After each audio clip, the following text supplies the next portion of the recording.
കല്യാണത്തിന് തൊട്ട് മുമ്പ് വിഡ്രോവൽ മെത്തേഡ് ചെയ്ത് കഴിഞ്ഞു കഴിഞ്ഞാൽ പ്രഗ്നന്റ് ആവാതിരിക്കുമോ? ഇത് പല ആൾക്കാരും ചിന്തിക്കുന്ന ഒരു കാര്യമാണ്. കാരണം കോണ്ടം യൂസ് ചെയ്യാൻ ഇഷ്ടമല്ല, അപ്പൊ ഇങ്ങനെ ചെയ്താൽ മതിയല്ലോ, ഇത് സേഫ് ആണല്ലോ എന്ന് ചിന്തിക്കുന്ന ആൾക്കാരുണ്ട്. അവർ മനസ്സിലാക്കേണ്ടുന്ന ഒരുപാടധികം കാര്യങ്ങളുണ്ട്, അവിടെ റിസ്ക് കാര്യങ്ങളുണ്ട്, കുറേ അധികം കാര്യങ്ങൾ മനസ്സിലാക്കേണ്ടതായിട്ടുണ്ട്. അത് നമുക്ക് ഡീറ്റെയിൽ ആയിട്ട് തന്നെ പറയാം. ഇപ്പൊ നമ്മൾ പ്രഗ്നന്റ് ആവാതിരിക്കാൻ വേണ്ടിയിട്ടുള്ള വിഡ്രോവൽ മെത്തേഡ് അല്ലെങ്കിൽ സേഫ്റ്റി കാര്യത്തിനെ പറ്റിയിട്ട് പറയുമ്പോൾ പല ആൾക്കാരും കുട്ടി ആവാത്ത പ്രശ്നങ്ങൾ അങ്ങനെ പലതും ഫേസ് ചെയ്യുന്ന ആൾക്കാരുണ്ട്. അപ്പോൾ അവർക്ക് അതിനെ പറ്റിയൊക്കെ കൂടുതൽ കാര്യങ്ങൾ മനസ്സിലാക്കാൻ വേണ്ടിയിട്ട് പറ്റിയ ഒരു ഓഡിയോ പുസ്തകം ഞാൻ പരിചയപ്പെടുത്തരാം.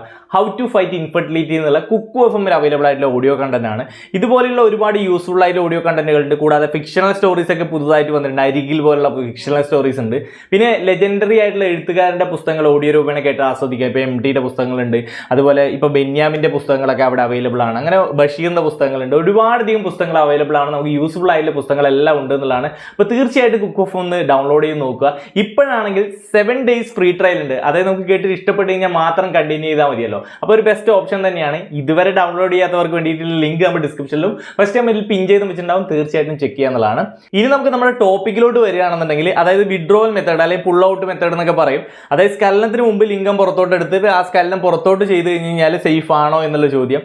അപ്പോൾ ഇതുമായിട്ട് ബന്ധപ്പെട്ട് പറയാനുള്ള ഒരു കാര്യം എന്ന് വെച്ച് കഴിഞ്ഞാൽ, കണക്കുകൾ സൂചിപ്പിക്കുന്നത് ഇങ്ങനെ ചെയ്യുന്ന ആൾക്കാരിൽ 100 പേരിൽ 22 ആൾക്കാർ പരാജയപ്പെട്ടു പോകുന്നു. അതായത് 22% ആൾക്കാർ പരാജയപ്പെട്ടു പോകുന്നു എന്നുള്ളതാണ് കണക്ക്. ഒരു 5-ൽ ആ കണക്ക് പറയുകയാണെങ്കിൽ 5 പേരിൽ ഒരാളെങ്കിലും പരാജയപ്പെട്ടു പോകുന്നു എന്നുള്ളതാണ് അതിൻ്റെ ഒരു കണക്ക് എന്നുള്ളത്. അപ്പോൾ വിഡ്രോവൽ മെത്തേഡ് ഒരിക്കലും നമുക്ക് സേഫ് ആയിട്ടുള്ള ഒരു മെത്തേഡായിട്ട് പറയാൻ പറ്റില്ല എന്നുള്ളതാണ്.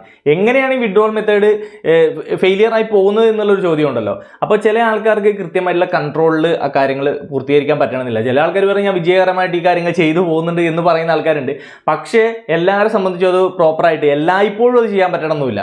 ചിലപ്പം കുറച്ച് തവണ അത് ചിലപ്പോൾ സക്സസ് ആയിട്ട് ചെയ്യാൻ പറ്റിയിട്ടുണ്ടാവുമായിരിക്കാം. പക്ഷേ മറ്റൊരു തവണ അത് ഫെയിലിയർ ആയി പോകാനുള്ള സാധ്യതയുണ്ട്. കുറച്ച് എമൗണ്ട് ഉള്ളിൽ ശുക്ലം പോയിട്ടുണ്ടെന്നുണ്ടെങ്കിൽ തന്നെ റിസ്ക് സാധ്യതകൾ അവിടെ തീർച്ചയായിട്ടും ഉണ്ട്. അപ്പോൾ ചിലപ്പോൾ നമ്മളറിയാതെ കുറച്ച് എമൗണ്ട് റിലീസ് ചെയ്യുന്നതിന് മുമ്പ് കുറച്ച് എമൗണ്ട് ശുക്ലം ഉള്ളിൽ പോയിട്ടുണ്ടാവാം.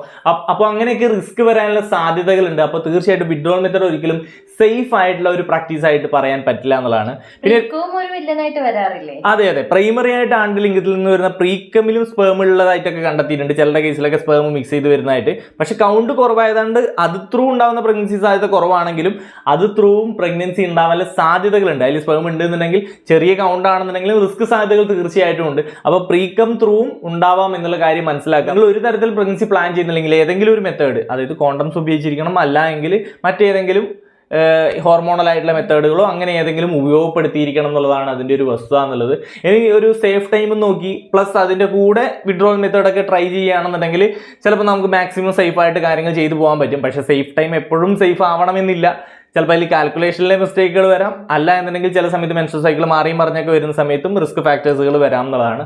അപ്പോൾ ഏറ്റവും നല്ലത് ഒരു പ്രോപ്പറായിട്ടുള്ള ഒരു കോൺട്രാസെപ്റ്റീവ് മെത്തേഡ് ട്രൈ ചെയ്യുകയും അത് ഈ കേസ് കോണ്ടം ഫെയിലിയർ ആയി കഴിഞ്ഞാൽ മറ്റ് ഹോർമോണലായിട്ടുള്ള എമർജൻസി മെത്തേഡുകൾ പോലുള്ള കാര്യങ്ങൾ ഉപയോഗപ്പെടുത്തുകയാണ് വേണ്ടത്.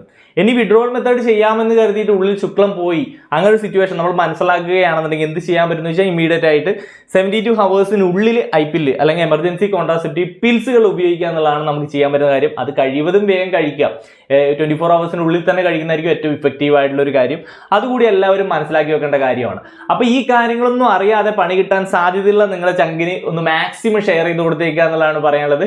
കൂടുതൽ ഇൻഫോർമേറ്റീവ് വീഡിയോസിനായിട്ട് ഫോളോ ചെയ്ത് വെക്കാനും മറക്കണ്ട. അപ്പോൾ മറ്റൊരു വീഡിയോ കാണാം. Bye guys.